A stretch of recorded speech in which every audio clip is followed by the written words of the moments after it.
Welcome, guys, back to the Grateful Living podcast. Today, I'm thankful to have Leena along with me. Leena, in her day to day, is involved with construction management. Today, she will talk about completing a partial hospitalization through McLean Hospital 2 months ago after a couple of panic attacks and suicidal thoughts that landed her in the ER. Leena, thank you so much for joining us. Thanks for having me, and thank you for the work that you do. I'm so grateful for the Grateful Living podcast. Yeah, of course. Thank you for the kind words, and Yeah. thankful to have you on. And I really appreciate you, messaging me and coming out with this story to destigmatize, POP and the benefits of what it can do to an individual. Um, for some background to the listeners, I've actually had Leena on the podcast, so usually I'll start my first question with, where you grew up, your family situation, what type of kid you were. But we actually answered all those in a previous episode. If you'd like to check that out, um, Leena talks about, being a young mom and managing that in our previous episode together. But, I think, Leena, not to, I guess, get right into it, but, Let's do it. for the listeners, can you just kind of introduce us to, what was going on in terms of, panic attacks, Sure. suicidal thoughts, um, when and what was like how those started and hmm what was your approach to trying to handle them? Sure. So December 1st of 2021, I woke up in the middle of the night, and my chest was pounding. Um, and I was just my heart rate was racing, and I know because I wear a Fitbit all the time, and I know what my resting heart rate is, and my resting heart rate is 59, and I was sound asleep when I got woken up, and I looked at my heart rate, and it was like right around 80, 85. And I knew immediately, like, okay, this is a panic attack. I had a panic attack, or a series of panic attacks, back in August of 2020. So I tried to do the same thing that I did back then. I'm a Christian. I opened my Bible. I opened my Bible app. I started to read the scripture out loud, and tried to, just calm down, and just, kind of stay in the present, and just know I wasn't in any danger. But I could not calm down. The panic was so bad that I had suicidal ideation. So and I say ideation because it wasn't a suicidal intention. It wasn't, I wasn't planning on committing suicide, but the panic was so bad that, I said to myself, what would stop this panic, right? Like, when you're in a panic, you want to stop the panic. And, immediately I live on the third floor. And I was like, well, what would stop the panic if I jumped out the window? Right. So that was like a fleeting thought, right? I didn't actually plan on it. I wasn't planning on doing it. I wasn't trying to do it, but I had that kind of, I call it like a fleeting thought, like, okay, I know what would stop the panic, right? And intellectually, I knew. Yep. I called my primary care doctor, who I trust very much, who I've been with since I was a young child, and just said, like, what do I do? What do I do? And he said, yeah, go to the emergency room. So I went to the emergency room, and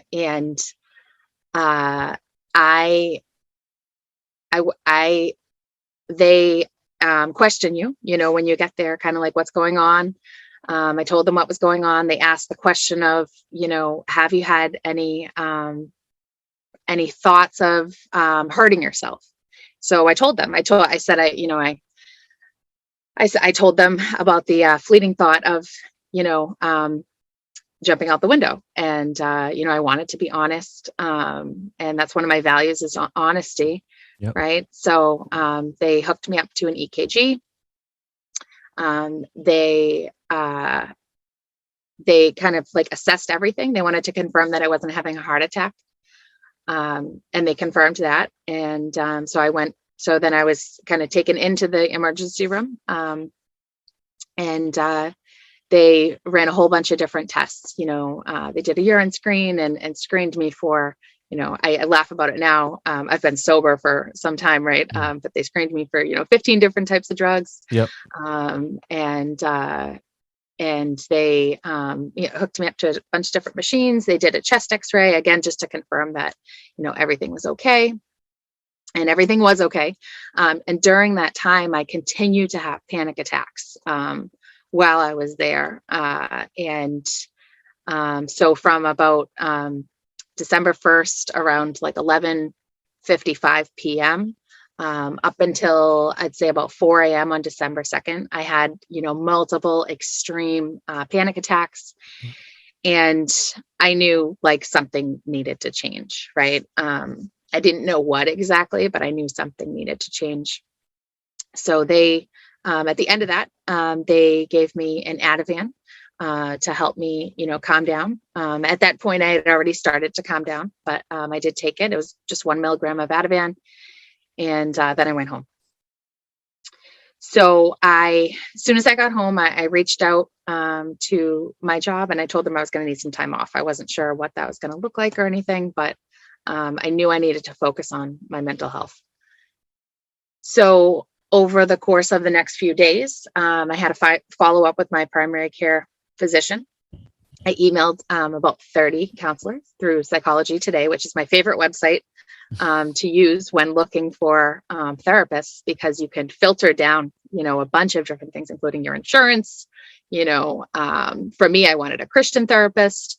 I wanted a female, and I was open to anyone in Massachusetts that accepted my insurance, that kind of fell into that range, because we can do it virtually, right? So that's good. And I was able to connect with someone, and at the same time, I had the follow up with my primary care the next day, and he said, and I love my primary care doctor, and he said, okay, you've had it. Like, we kind of went through everything, and he agreed with the diagnosis of panic attack. And he said, I know your history with PTSD and depression and anxiety and trauma. And, unfortunately, when you have a panic attack, you're probably going to have more panic attacks. Here's a prescription so that you don't have to go to the emergency room when you have a panic attack. So I was like, it didn't sit exactly well with me. Again, I love my primary care, but I'm like, I need to do something else. And I knew I had a therapy appointment the next day with a new therapist. And right that night, I spoke with a family member who had done a partial hospitalization program before. And I talked through what was going on. And this family member said to me in such a loving way, like, what do you think about a partial hospitalization program? And I'm like, I think that is a great idea. So that conversation spurred me to start to look up about partial hospitalization programs. And then when I had my appointment with my therapist that next day, which was Saturday, I asked her about partial hospitalization programs, and she recommended McLean because they have a specific program. It's called the Hill Women's Program, and it's a partial hospitalization program for women with PTSD. So I looked it up. They had an online intake form, to contact them, and you do need an individual therapist to be working with to sign up for the program. But I did all that, and my therapist emailed me that night and said she would fill it out, that coming Monday. And I said, sure, but she ended up filling it up that Saturday. So we filled out all the paperwork that Saturday night, and the Hill Center contacted me on Tuesday. That started the journey of the partial hospitalization program. And I know you have some follow-up questions about that. But yeah, is that a good good place to stop? Yeah, I would say, one of the interesting things about mental health, as we talk about, right, is people don't like to seek help, right? Yep. It's I'll deal with it on my own. It's Hmm. just, a couple bad days or whatever. Yep. Oh, just going through, a tough trauma. Uh, can you talk to me about the mindset to be open to exploring these options and being willing to, not view it as weakness or, Sure. to seek help? Yeah. How did you get Yeah, for there? sure. Yeah, for sure. So it's tough, right? Because there is such a stigma for mental health everywhere throughout, even in the medical industry with such well-meaning doctors and nurse practitioners and nurses.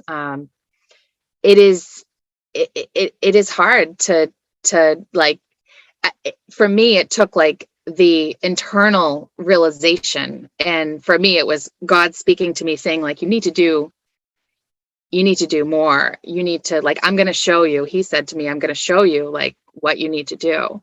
Um, and so reaching out to people that had sought care or were seeking care for their mental health helped me a lot because, and it still helps me a lot because you're talking to someone that is trying to get healthy or is healthy, right?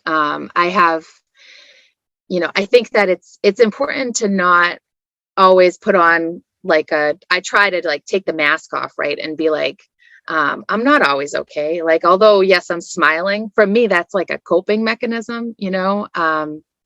But to really have honest and vulnerable conversations with people, and especially people we care about, like, are you doing okay? Like, it's not just like, how are you? It's more of like a, really, I want to know like what's going on. Has anything changed? Like, I have a great circle of family and friends who they ask me like, real questions like, how's it going, like balancing, single parenting and your oldest child, enrolling in college, like, getting accepted into college and like kind of the Congrats. next steps with that. Yeah. um let's have like real conversations, and let's like take the mask off. And is that appropriate in every setting? No, of course not. Like in work setting, it's not always appropriate. And there's certain people you should be able to do that with. But having those relationships, and I know I said it on the last interview, right? It takes a village to raise a child, but it also like takes a village to be a person in the world.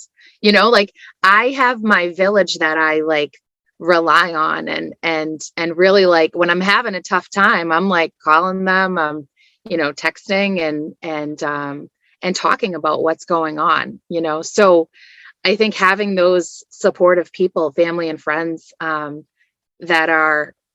that you're able to talk to. If I didn't have people, I think there's a lot of resources out there for people that are struggling with depression and anxiety and suicidal ideation, right? So like there's 800 numbers, there's numbers you can text, I'm sure there's online resources. There's therapists, right? Like people that you can talk to that maybe you don't feel comfortable talking with your family and friends, but there's professionals that are trained, that you can reach out to. So I think, and now we live in the day and age of Google, right? So like you can Google like, what is a partial hospitalization program, and like what's the success, right? Like I looked that up, like what is the success rate of a partial hospitalization program? And it was a high success rate. And that to me was like, okay, this seems like something that I want to explore more about, and I want to do. So yeah. The other interesting thing is, I think a lot of people are afraid of going to, say, the ER or something Hmm. like that, and Sure. they don't know what the ramifications are for, oh, they'll put me in some mental institution and call me Sure. crazy, and I'll have Sure. no jurisdiction over myself. And, um, especially with the angle of being a parent as Hmm. well, that decision to go to the ER, can you talk about that, and Yeah, maybe anybody that fears, what the ramifications of going to a hospital setting is? sure, sure. Yeah. So, all hospitals are different, right? And I live in the North Shore, and I love Beverly Hospital. I say that because I think all hospitals probably handle it differently. I don't know, but I'm just kind of guessing. Every hospital's a little bit different. But when I think that it totally can be scary, right? It totally, and there's so many like movies out there, like especially old movies like One Flew Over the Cuckoo's Nest, Girl Interrupted, that paint this picture of like, if I go and get help for my mental health, they're going to put me in a straitjacket and lock me up against my will. It's mental health. Mental health world has changed so much. There's a great documentary on PBS about mental health and mental illness, and kind of the different, like in the 1800s, they did something wild where they would actually cut people and bleed them because they thought it was like a healing thing, right? We don't do that anymore. Right, Yeah. thank God. Yeah.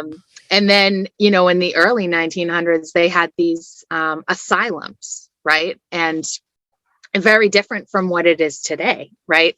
So I think what adds to the stigma is us not researching and realizing like what's out there to help us. And there's so many, there's so much, like and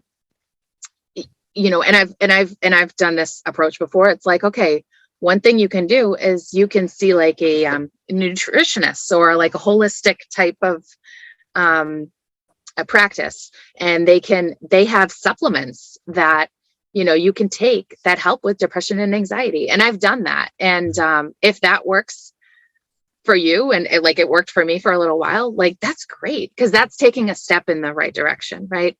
There's another kind of like level where you go to your primary care, you tell them what's going on. They have an assessment that they can do for depression and anxiety. I'm sure they have it for a bunch of things, but you can take that assessment with them, with your primary care that you trust, and you can, if you wanted to stop there, and they can prescribe you medication, or recommend a therapist, you could stop there. You could also push further and find your own therapist that, really aligns with what you're looking for, and find a psychiatrist, right? Someone that specializes in medication. There's another kind of like a level, right? And then there's the level of, and maybe I'm missing some because I'm not a Yeah. Yeah. Yeah. professional in No, this no industry, worries. but then there's a Yeah. level of partial hospitalization, right? Which for me was, 9 a.m. to 2 p.m. online on Zoom. I did it I'm in my closet right now. I did it right from this closet. Yeah. um, and I also had a case manager. I had a psychiatrist I was working with, nurse practitioner, psychiatrist, and multiple groups, support groups that were anonymous, that I went to, that were geared towards women who have PTSD. And it's really like an educational, like I digest things usually intellectually first. And it was very helpful for me because it was teaching me like, okay, certain things that I do I'm responding from a place of trauma. Yeah. And it was like everyone in the Zoom room was like kind of like a me too, like, yep, me too, me too. And you feel not so alone. So there's kind of all these different levels that you can take, and it's your choice. In my opinion, is like it's your choice what you do.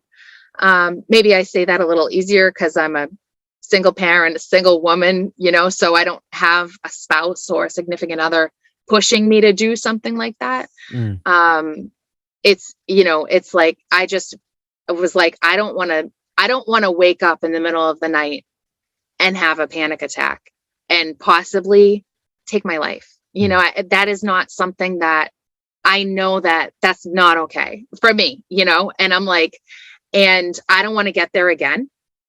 So I need to do something drastic to make a change. And for me, the drastic part was the partial hospitalization, and I'm back at work now. And I can't say everything's perfect because it's not. Every day's a battle, but I am in a much better headspace than I was before I did it. Before I did it, I felt like there was a rock or a slab of concrete across my chest. And I was just like, well, it's just, I'm a single parent. My daughter's getting accepted to colleges. My son's going to high school. Like, all right, that's just the pressure I'm feeling as a single parent. And, now a few months later, after I've done like all this work that I continue to do, I'm like, that was anxiety. I just didn't identify it as anxiety because I was living in survival mode, so I just didn't stop to actually recognize, okay, I need some more help, and there's nothing to be ashamed of. And I know there's a lot of shame associated with mental health and seeking mental health care, but I believe that that's in the dark, right? Like if I'm not telling anyone, if I'm embarrassed about it, and that's like kind of like a place that's like in the dark and I'm like alone with that thought, but if I speak about it and I'm like, all right, yeah, this is scary to speak about, of course, but I'm going to speak about it. And, if one person hears this and they seek help because of it, like it's worth it. It's worth 100%. it to speak about. Saves a life. It could save a life. Like it's so worth, and I'd rather be, embarrassed by me sharing and help someone else. It's so worth it. So worth it. And the important thing on that point is, for 80 to 90% of people, they're going to look at you as with strength. Right. There is Yep. the, a certain population that, will Yep. believe that all That's okay. mental health troubles would make you crazy. But Right. the vast majority at this point, will respect your ability to come on here, share your story, try to change the narrative, and maybe, give perspective to someone who's going through similar situations of panic attacks and suicidal ideations. Yeah. Yeah. 1 in 4, right? 1 in 4 people has mental illness, and like the struggle is real, right? But that doesn't mean that 1 in 4 is diagnosed with Yep. mental illness. And as I was getting ready to like kind of go back into the world right after the partial hospitalization, I mean, I was still here, right? Yep. But it was like I was kind of like in this safe space where I could, really process my feelings and all of that. As I was getting ready to go back out, I was like, I was praying and I was just like, all right, like I know there's going to be people that just don't understand. And I was just reminded that like usually the people that don't understand are people who are sick themselves, and that's like that's heartbreaking because it's like you see someone else getting help, you probably don't even recognize that you have a struggle, some type of mental illness, and then and if you do realize it, you get embarrassed because this person is speaking about their own mental illness, and now like, oh, maybe somebody's going to realize that I have it too, but it's so backwards, when I posted on LinkedIn because I have multiple projects, multiple clients, architects and whatnot that I'm working with, and I wanted to kind of take that pressure away from people that I was working with to explain my own situation. I was like, I'm just going to do a LinkedIn post. So I did. So I said, very kind of high level. I had a panic attack on, December 1st. It landed me in the ER and prompted me to take, some time off of work. And then I went on to say, 1 in 4 has mental illness. And, I'm really grateful that I'm still here and able to do this post. And the amount of people who liked and commented, and then other people direct messaged me or texted me or called me was, oh my gosh, so many That's awesome. people with their own struggles, with a family member's struggle, it was like, talk about a way to not feel alone. Come out with what you're going through, and all of a sudden it's like, whoa, and I didn't even think I was alone, right? I was doing that because I was like, I don't want others to feel alone. Conversations I had with people, when I shared, people that I didn't even know well that reached out, and I shared, yeah, like even like with the suicidal ideation, I'm like, it was too much. I knew I needed to do something drastic. And I would say suicidal ideation, and I would say partial hospitalization. And people were like, I have felt that too. Yeah, I felt the urge to just end it. And I'm like, wow, so Yeah. I know I'm not the only one that has had panic attacks. And I'm Yep. not the only one that has thought, what can end this panic attack? Jumping out that window, Yep. So even if I was the only one, I know I have nothing to be embarrassed about, but I'm Yep. definitely not the only one. Yep. People are struggling silently. Totally. Yeah. So can you speak to, the actual program of the Sure. partial hospitalization, kind of speak to the hours, um, and I guess maybe what a day in the life is, and then Hmm. yeah, let's start there and then we'll go Sure. forward. Yeah. Okay. Yeah, sure. Sounds good. So, it's the program that I did. I know all programs are a little bit different, but the one I did is 10 days, 10 working days. So, Monday through Friday and Monday through Friday. You can start on other days, but that's what it is. You go by your first name only.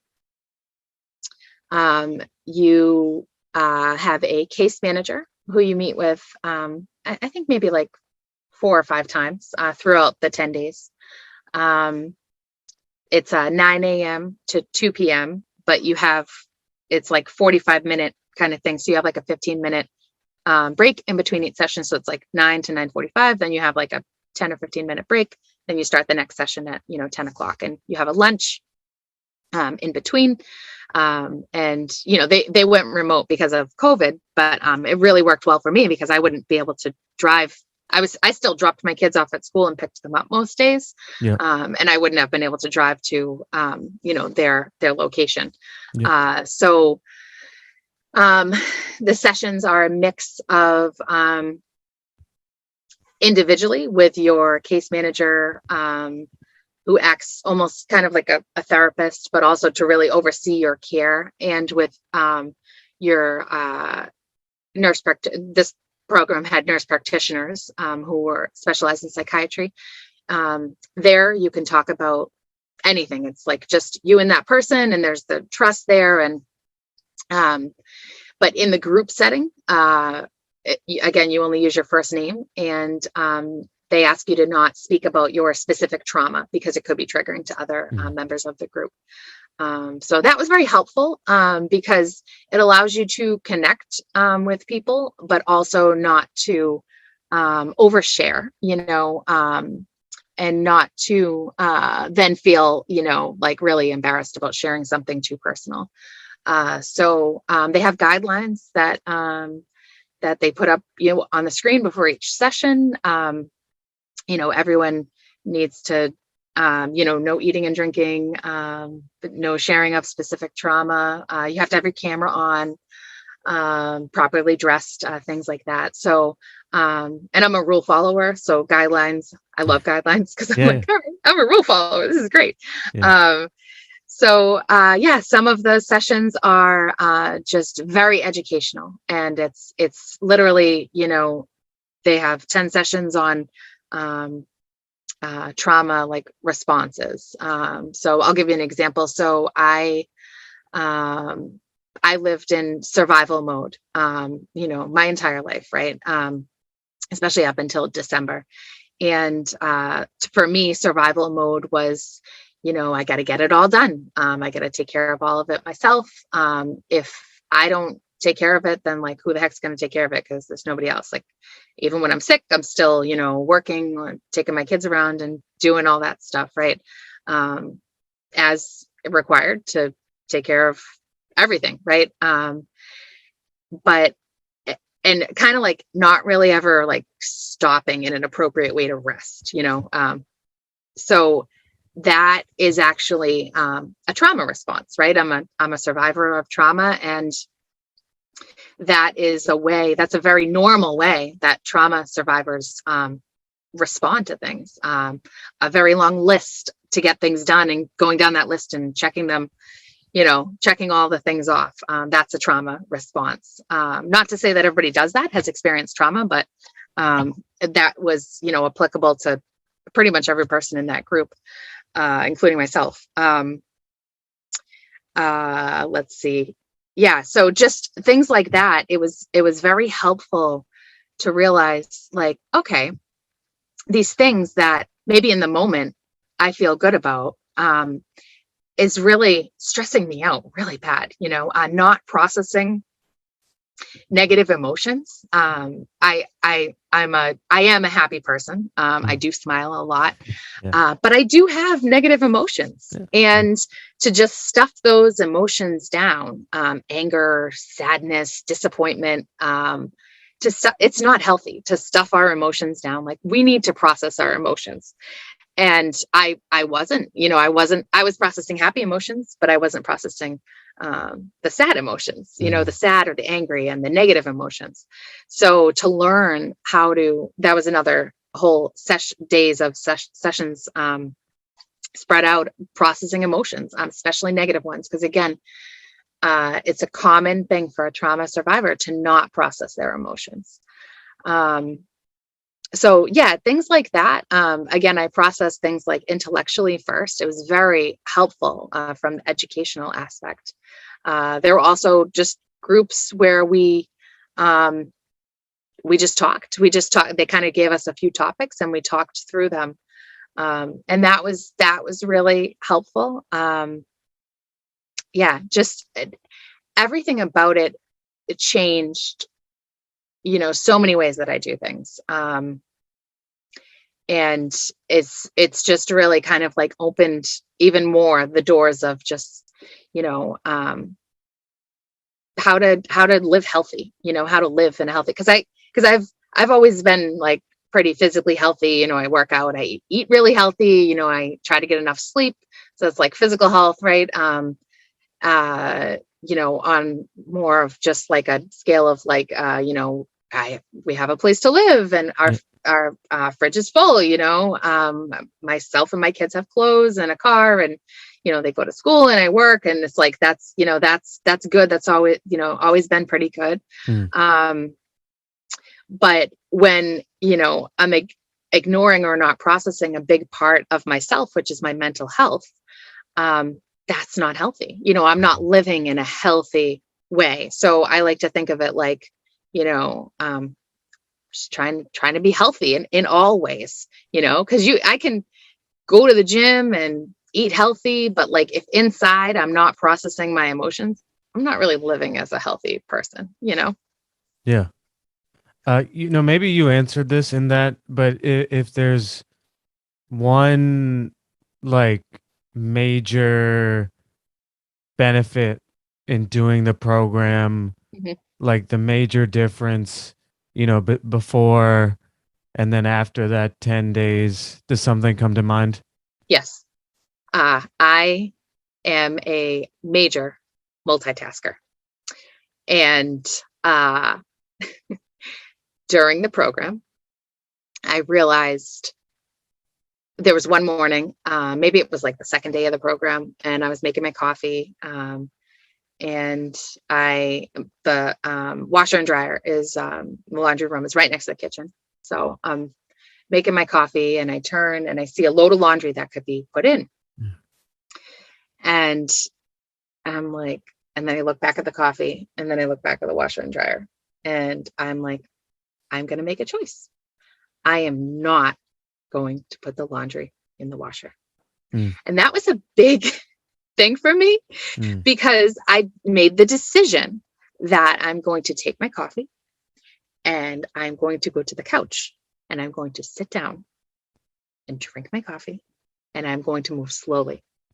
And I have tried to continue habits like that. And when I started to do that each day, I'm like, wow, I like used to really not sit on the couch. Like, why did I even have a couch? Because I really wasn't using it, you know? mm. So things like that, simple little things like that, I have like really tried to make the conscious choice of like, I'm going to move slower. And there are times when I need to multitask, of course, but I'm going to try to not do it to the extent that I was before, because it's like when your mind is going in so many different directions, you're bound to, mess up. You're not going to be as efficient. Your energy is going to be all off. So I've really tried to take it slower and rest. And like, I usually do get almost enough sleep. I say almost enough because I should get 8 hours, I Yeah, get 6.5, 7, but like yeah, almost enough sleep. yeah, Um, but resting as far as, not necessarily sleeping, but just kind of, just being present and being mindful and, just sitting, for me, it's sitting down because kind of like everywhere, yeah. uh, sitting down and just, either reading or writing or talking to my kids or coloring. I picked up coloring again recently. And yeah, just so things like that have been really helpful to just slow me down. Yeah. You talked about it a little bit earlier, but you came out to your group at church and on social media Yeah. about, this time period in your life, Hmm. and someone, you know, came to you and said they had written their suicide plan and kind of reflected and um made some changes, and Hmm. thankfully they're alive today. Can you speak, obviously I'm not advocating for everyone to, be, out there publicly if they don't feel comfortable, but can you just Yeah, speak to, I mean, even if you had just done it to your church group, in somewhat of a more private setting and it wasn't sure. social media, like what is the power of being open, whether it's in a private social group or publicly? Sure, sure. Yeah. So since I've come out about this, right, there's been like so many people that have, you know, um said like I've struggled with that. I am struggling with that. And it is it for me, it's like really emotional because I do I'm involved in youth ministry. And it's like we do a week um, away and then 2 weekends away with mostly teenagers and adult staff. And, you know, I have spoken, openly about some struggles there too. And it's to hear, especially the teenagers, like as soon as I say, oh, I struggle and have struggled with depression and anxiety. And when I was a teenager, I self-harmed. I thought about suicide a lot. And to see them nodding, and then once I like rip that band-aid off, it's like I str- that it each person, like usually it's like 5 out of 6 is like I struggle with depression, I struggle with anxiety, and then they share their own different but similar story. um there are a lot of people that are hurting right now, and when we don't share what we're going through, and like I think that people think, oh, I can share once I get through this. um I disagree, you know, like I try to share when I'm going through it. And if it scares some people, it is what it is. It is what it is, because it's forcing them possibly to face their own issues. I don't, I did my daughter and I did the walk, it's like a 17-mile walk, American, oh gosh, what's the name? American Society for Suicide Prevention. I think that's the name. Yeah. We did it in Philadelphia, maybe 3 or so years ago.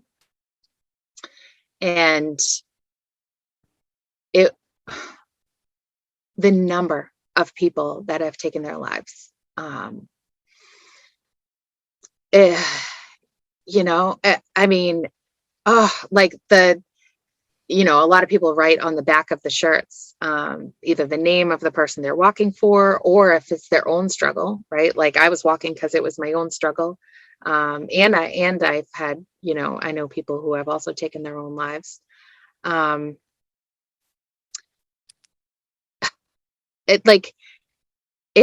It's a lot. It's so much, Yeah. it's Yeah. so much, like, and then it's, the question of, could I have done something to help them so that they didn't take their life? And we never know. Like, Yeah. we never know, but only as we continue to share about this will we continue to maybe, see more people speak up. It's, I, with people I work with who, may not know me as well as people in my personal circle. When I started to come back to work, they were like, but you look like you have it all together. And like, you always, like basically they were like, but I go to you for advice. Mm. And it was like, and this is like multiple people, right? And I'm like, yeah, it doesn't mean that just because I'm struggling mentally with mental health issues and stuff, that doesn't mean I'm not like the same person. That doesn't mean that I can't still give you professional advice. That doesn't mean that I need to be categorized into this box of crazy, because that's not it. I'm just trying to get, better in that way. Like if I had a broken leg, right? What would I do? I would probably either go to the doctors in the emergency room, and they would give me an x-ray and they would say, yep, it's broken. Okay, now we're going to put on a cast, and you're probably going to need crutches. Maybe I need somebody to drive me around for a little bit if it's my driving leg. And I'm probably going to go to rehab for my leg. And then I'll probably be okay, in a few years. Why is it not the same way? Why don't we look at mental health the same way? Why don't, like, yeah, I needed some uplifting. I needed some people to, there were people that I'm very grateful for that stepped right up as soon as I came out, and they were like, what can I do to help you? What can I do? And I had, my younger sister, she like showed up that next day, and that was appropriate because she and I are super close, and I told her what was going on, and she just showed up, and she was like, all right, let's all go get something to eat. And we went and got our favorite food. And it was like, did she treat me as I needed, like, any different? No, she was just like, I'm just going to love on you more because I know you're struggling. I have a guy at my church. He was like, what can I do? And I was like, one of these days, if you can pick up, one of my kids from school. And he goes, for sure, definitely, absolutely. And he did. And he spent some time with my son and then brought him home. And it was like, that was so helpful. People reached out, do you need us to do like a meal train?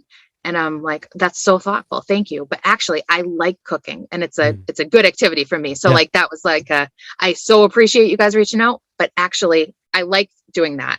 But it's just like, when we don't speak about what we're struggling with, we're in more danger to actually do something.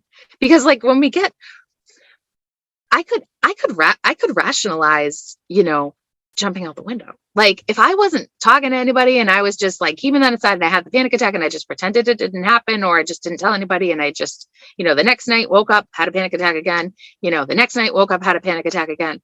I mean, like rationally, I could rationalize taking my life.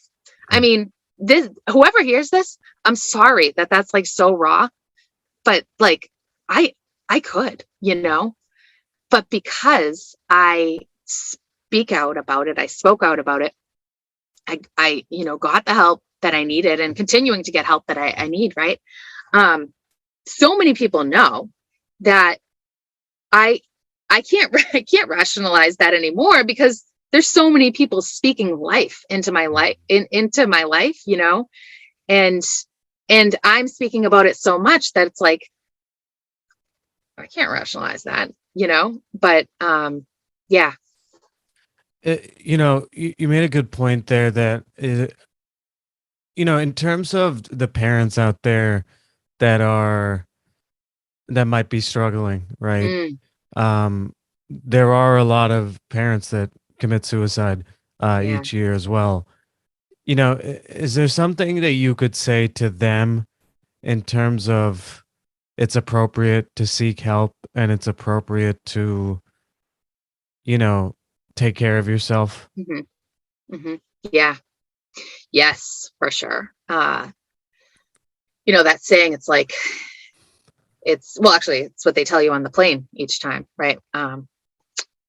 If the plane has an issue with oxygen, what do you need to do? Put on your oxygen mask first and then others. The same thing with taking care of ourselves, right? Because if I'm not taking care of myself, how can I be the best parent and I know like pretty much all parents, they want to be the best parent. They want to change things. They want their children to have a better life than they did. That's like, I think that's a really common thing with parents. So if you're not taking care of yourself, most likely you're going to be repeating the cycle of whatever happened to you when you were a child and your parents were going through, because sometimes like we just don't know any better, and our parents didn't know any better and our grandparents didn't know any better. So to break, I believe in generational curses. To break generational curses, you have to do something drastic, or else you're not going to repeat everything that your parents or grandparents did, but you're going to repeat some. And even if you do get help, you're still going to repeat some. But when your kids see you taking care of yourself, and when others too, family members, friends, when they see you taking care of yourself, it's like, it's an eye opener, and it's a, let me reevaluate, so to the parents, I'll say, in my opinion, whatever you're going through right now with your child, it's just a season. And I say that to myself too. Yeah, It's just a yeah, season, yeah, and there's a possibility it's really hard. It's a really hard season, but the season will end and then you'll be in a next season. But now is the time to get the help that you need, because if you get the help now, then tomorrow or the next day, you're going to be a better parent to your child or children. So it's just so important, it's so important to get the help that you need, and then your children will feel more comfortable speaking up about what's going on with them, so. yeah. Lena, we talked about a good amount. Is there anything else that you wanted to relay or talk about that we haven't so far? No, I think that's it. Okay. I appreciate you taking the time, and yeah, I'll just say one thing that I said on the last podcast interview that multiple people said to me after. It's like, whoever is listening, you matter. Yeah. Lena, if someone wants to reach out to you, what's the best way for them to do that? Sure. Instagram. So my Instagram name is Leena XOX13, or Instagram Running Towards the Light podcast. Perfect. Uh, Lena, I just want to thank you so much. On multiple angles of, first educating people on what a partial hospitalization program is. I know there's going to be a ton of people that read the title and they're going to be like, "What is that?" Mm-hmm. I think I have to really thank you for your openness and being able to speak about these things because it's not easy. It's not easy to admit, um, tough times that you face, and uh, but by doing it, as we talked about, uh, you help others acknowledge their own struggles that they're going through silently or struggling with. And I don't know if you've been able to conceptualize this, but for someone, to have written their suicide plan and to decide to not, go through with it, based off of you coming out. I mean, that like directly means you've saved a life, which is amazing. And I think as especially as we talked about, as a parent, it's hard to because now when they come into the world, they become your first priority in a lot of Mm-hmm. different ways. And but there's a balance of, as you said, if you don't take care of yourself, you're not going to be able to take care of them.